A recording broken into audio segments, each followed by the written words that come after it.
What's up guys, it's Food and That coming at you with a brand new video. Today we're going to be making an Indian style lentil and sweet potato vegetarian curry. It's really nice and filling, very flavorful. Most of the flavors come from the spices here and then like all the other stuff. So there's a lot going on, so I'm just going to go over it in depth. So here we've got dried coriander. If you can get ground coriander, that's even better. That's half a teaspoon. That's half a teaspoon of paprika powder. It's kind of hard like that because water's got in it, but other than that it's still good dish. This is half a teaspoon of cumin. That's just a pinch of allspice from the allberry. That's not really traditional, but I find it adds a nice aniseed flavour because I couldn't find star anise. This is half a teaspoon of turmeric. This is half a teaspoon of mustard seeds. This is a teaspoon of dried chili. I couldn't find any fresh chilies, so I'm just gonna have to go with the dried variant. Is a half a teaspoon of cayenne pepper, dried cayenne pepper powder. This is a teaspoon, full teaspoon of garam masala, Indian spice mix. This is absolutely necessary, you need this. This is a teaspoon of curry powder. You absolutely need this. It's one of the main flavors of the dish. This is cinnamon bark. This is really good. You can use cinnamon powder, but cinnamon bark just gives it this way more like natural, I don't know, like meaty flavor. It's so nice. This is a bay leaf. You can just have one. It's quite a big one. If you don't have the big ones, you can use two small ones. These are cloves. So 2 is enough. They're really powerful flavor. You don't need loads of them in your food. And this is half a teaspoon of cardamom seeds. I couldn't find the pods. Normally they come in the pods, and the pods are much easier to cook with because you can just fish them out at the end. These 3 are not really edible. Cardamom seeds are edible. The cardamom pod's not really edible. So there's benefits to using the pod over the seeds and seeds over the pod. So just for the rest of the stuff, next up we have coconut oil. You can use like a teaspoon, tablespoon of that. It's up to you how much oil you want to use. You can use vegetable oil if you can't source the coconut oil, no problem. I'm using butter, but it's much better to use ghee if you can get ghee. I'm going to use maybe a quarter of this stick. Just be careful because you don't want to burn the butter. 3 cloves of garlic. They'll be chopped up and added to the pot to fry. Some sized piece of ginger. 1 sweet potato. It's going to be chopped up and cubed. 1 big tomato or 2 smaller tomatoes. I have 3 small onions. You could use like 1 big onion like this size and that will suffice. This is sour cream. I'll show you. I don't really know the volume of it. I just like adding a tiny bit at the end just to thicken everything up instead of yogurt, but you can use yogurt as well. Natural yogurt is really good dish in this.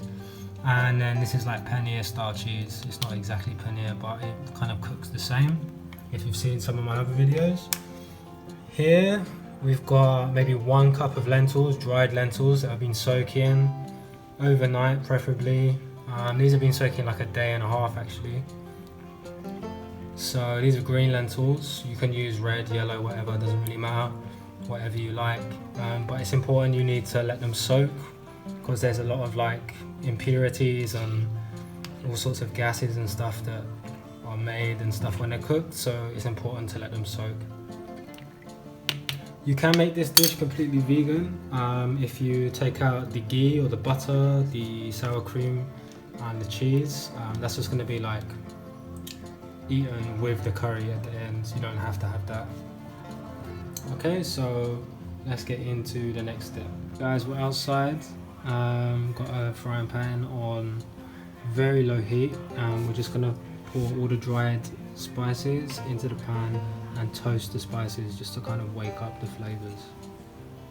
So they're all in now, and you kind of just want to mix them all about, incorporate them.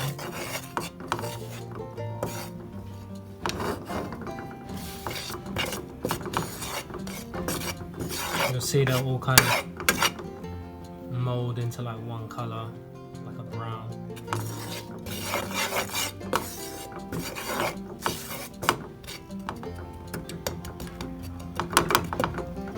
So you kind of just want to toast those on a low heat for maybe a minute and then take them out. So guys, these spices are thoroughly heated through, very fragrant, awake. So I'm just going to put them in a little Tupperware to the side and use them later when we're actually making the curry. So now we're just going to chop all the vegetables up. You just want to chop your onion like so, like into cubes.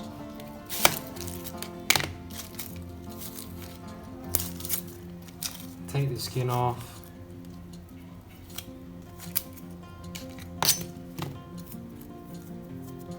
And you just want to get small cubes like that, centimetre cubes.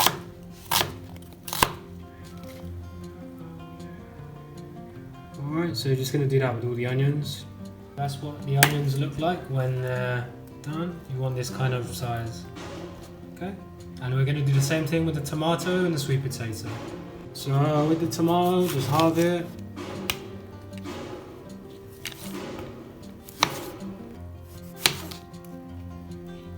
You can cut this bit off, not really edible.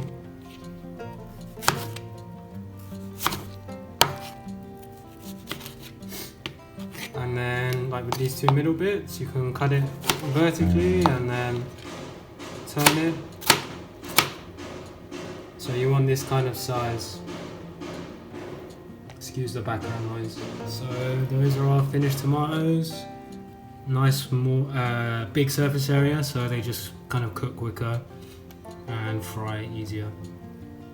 With the garlic and ginger, I'm just gonna take the skins off. Some people recommend to use a spoon when you're taking off the skin of ginger, but I don't really have time to be faffing around with that, so I'm just going to chop it off with a knife.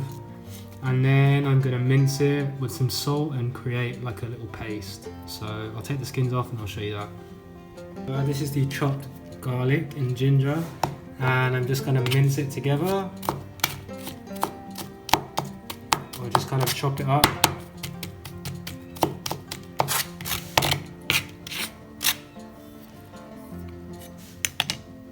And what I'm going to do now is just add like a pinch. I'm just going to sprinkle a pinch of salt on top of the garlic and ginger.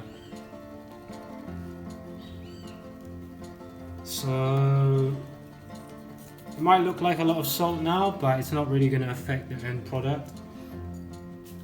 And what it's going to do is draw out moisture and help make a paste. And the little salt granules act as an abrasive, so they kind of break down the ginger and garlic. So I'm just gonna carry on chopping.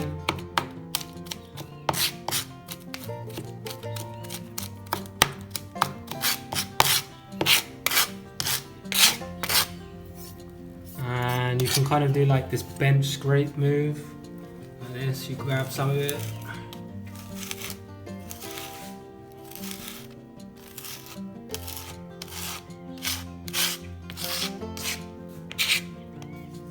Clean it off the knife and then go again.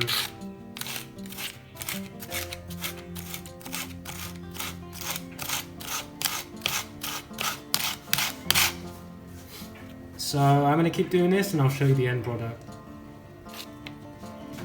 Okay guys, so that's the kind of garlic and ginger paste. You can also buy this in a supermarket, but like you may as well just make it yourself. It's so much cheaper.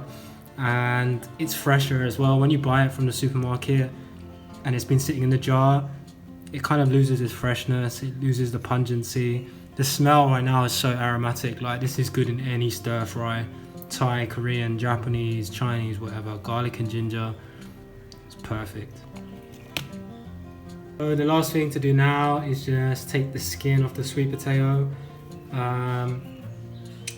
It's kind of difficult. You kind of just need to scrape it away or chop it off. It's not like a regular potato, you can just peel it. Plus I don't have a speed peeler. So yeah, I'm just gonna quickly take the skin off and then cube it.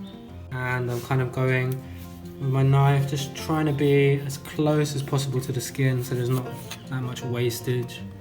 And just going to repeat that for the rest of it. I managed to take the skin off and we're just going to cube it similar to the onions and the tomatoes, just kind of like a 1 centimeter cube thing.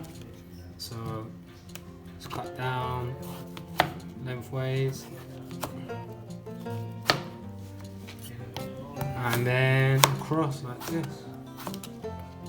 So do that, repeat, and we're almost ready to start cooking. A pot just on a medium heat, and we're going to add some coconut oil.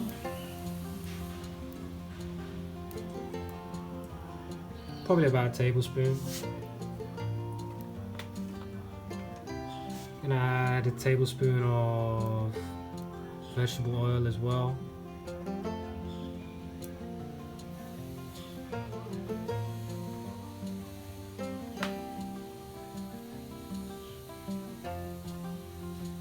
And then I think it's about like 25 grams of butter.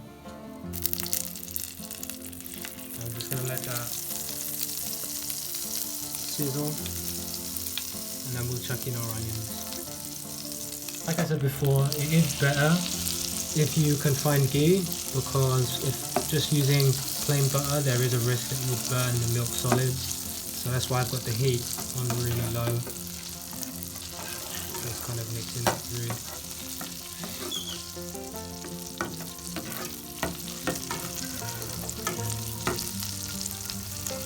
There is salt in this butter. You can use salted butter or saltless butter. Just factor in that when you come to add your salt into the dish. This dish will require quite a bit of salt actually, because there's all the lentils that need it and the sweet potato. So this is getting on, looking good, and I'm going to add the onions in just a second. I want to explain why we're adding the onions into the oil, because we just want to fry them, and we just kind of want to add just the onions. We don't want to add the tomatoes or the garlic yet, because we want the onions to fry, break down, develop flavour, develop sugars, and then we'll come to add the garlic and ginger and then the spices. If we add everything now, the spices will burn, the garlic and ginger will burn, and the tomato will just make it too watery so that nothing actually fries. The whole point of it frying is browning, developing flavour. So we're going to let these kind of sweat, fry down for maybe another 5 minutes, and then we'll add the garlic and ginger. Okay, so we've got some nice colour on the onions. They're not too brown yet, so this is the perfect time to add the garlic and ginger paste. It's just kind of appeared in the middle, so we're just going to kind of stir that through.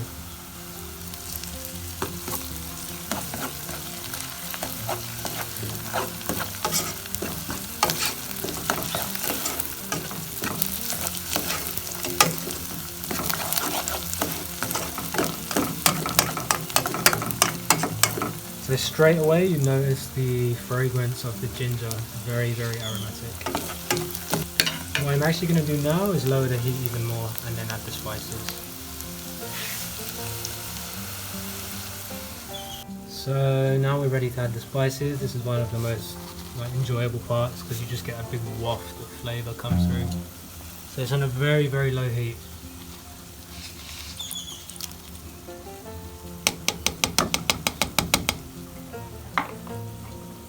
And we're going to stir this through. So the reason we toasted the spices is just to kind of wake them up, but now we want to fry them in the oils. So we're just adding even more kind of elements of flavour to the spice. If you added the spice to like a watery tomato mix, it would still taste great, but it wouldn't have the same kind of flavour profile as fried spices. and toasted spices. So I'm just going to turn the heat up a tiny bit, and we're maybe going to fry this for like 30 seconds and then add the tomatoes. Okay, so it's been about 30 seconds. Just fried the spices. You can really smell how fragrant it is. Like, wow, it's unbelievably fragrant. So now I'm going to add the tomatoes, and there'll be a lot of splatter because it's hot oil and you're adding a lot of liquid. But we're just going to kind of cook the tomatoes down for maybe 5 to 10 minutes, just on a low heat as well.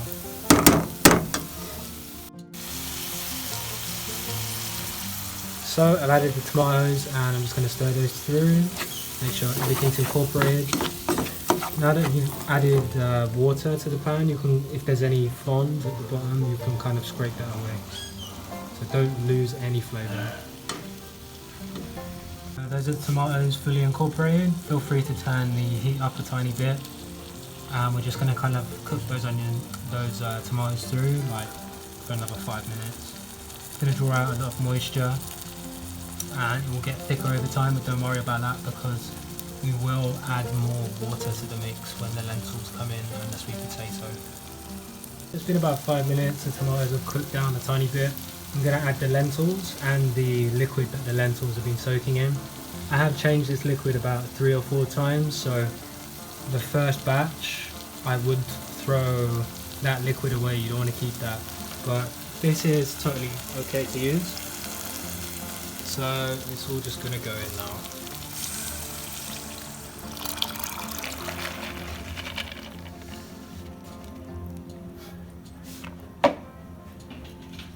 Stir that through. So don't really worry about the water amount too much. Obviously you need more water compared to the lentils, but specific amounts, don't worry, because everybody's water is going to evaporate differently or get soaked up differently. This is a dish where you'll need to tend to it often. You'll need to add water. I actually thought, you know what, I'm just going to add the sweet potatoes as well because they kind of take a long time to cook.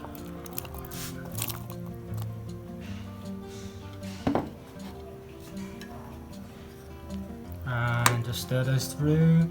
Probably going to top this up with another cup or 2 cups, and maybe 1 more cup of water, and leave it to bubble away on a low heat for an hour, hour and a half, 2 hours. I just came and topped the pot up with another cup of water, sorry. And I added maybe 2 teaspoons of salt, maybe just under a tablespoon, just because like there's so much water, there's lentils, there's sweet potatoes, so it's actually going to soak up a lot of salt. But just be mindful about what I said earlier, there's salt in the garlic paste, there's salt in the butter, so you don't want it to be too salty in the end. So it's been nearly half an hour, 40 minutes later. Everything seems to be cooked through. But on tasting, it definitely needs a bit more salt, so I'm going to do that. And I'm going to take some of it out and kind of squash it down to thicken it, which I'll show you on camera. So I'm going to take out like a spoonful or 2, the sweet potato and the lentils, and I'm going to kind of like squash it. So just with the back of the spoon, I'm just going to kind of squash the lentils down, squash the sweet potato, and this is just going to be able to thicken up the soup.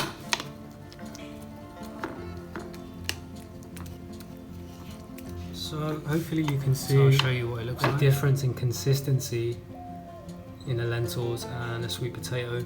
So I'm going to add this back to the soup and then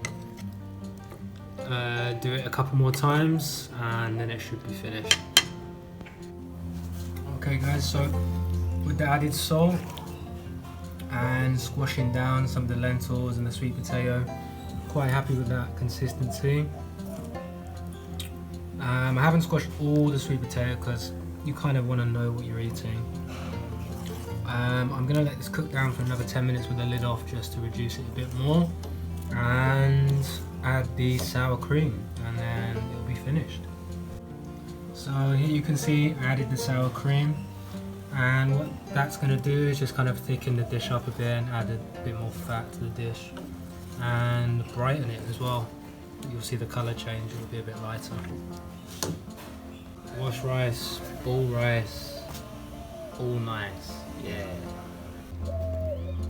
Cooked rice looking nice, very steamy.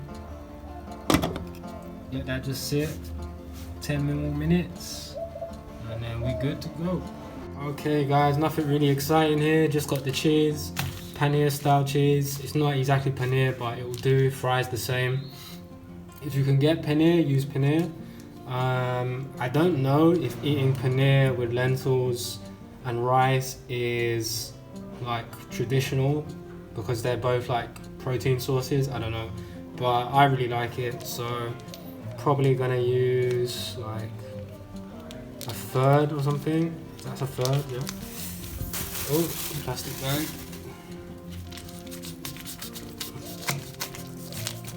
So my bag squirted cheese juice everywhere. Put that over there in the sink.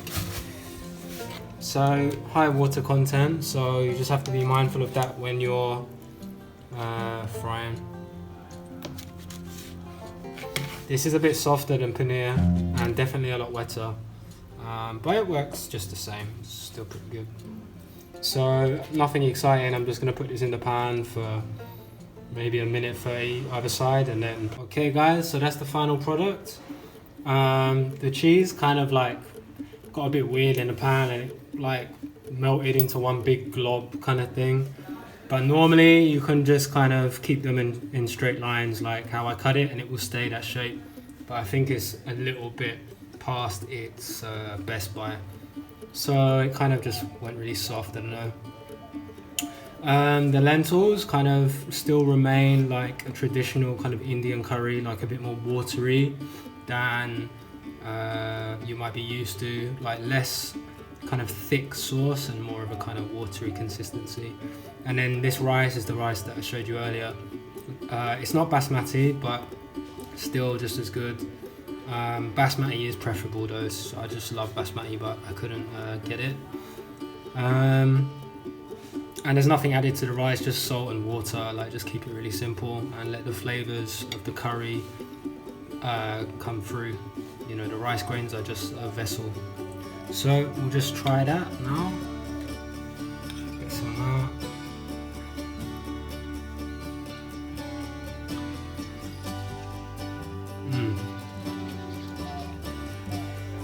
That's really nice. Straight away the cardamom comes through. Really fragrant, floral. The ginger is kind of hitting my throat, like going down. That's a really nice kind of fiery spice, but it's not the heat that comes from this is not like a spicy kind of like a jalapeno or kind of, you know, burn your head off heat. It's more of like a warmth, and it slowly kind of creeps down the back of your tongue.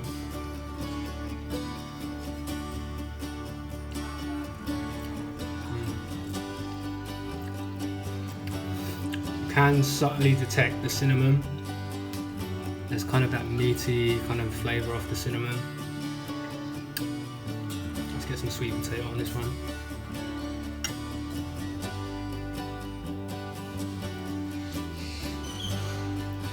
Sweet potato, very tender, and it just adds the kind of sweetness, like really brings a balance to the dish because you've got so many spices, both heat and kind of fragrance.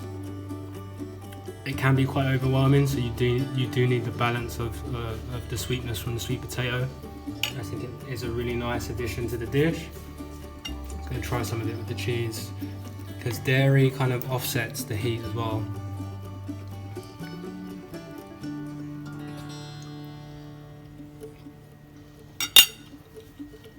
Really nice.